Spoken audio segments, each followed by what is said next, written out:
All right, well, this is the Ego 21-inch snow blower, and I've only used it a couple of times so far, but one thing that I found is, and I've seen also many people on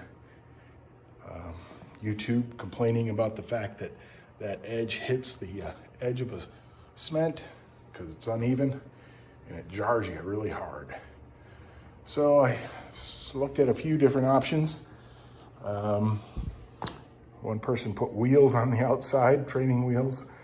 Didn't want to really go that route, but I did find that Snow Joe, which is a Lowe's, not a Home Depot snow blower, offered these, and they're supposed to go on the inside, but there really isn't enough room on this, I don't know, right side or left side, depending on which way you're looking at it.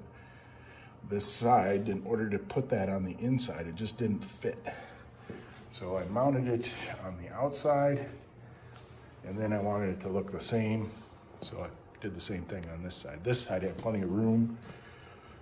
You have to just drill a couple holes.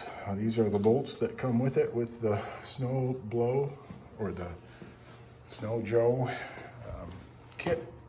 I think they were about 29 bucks at Lowe's, and hopefully they work good for skid pads. I'll let you know.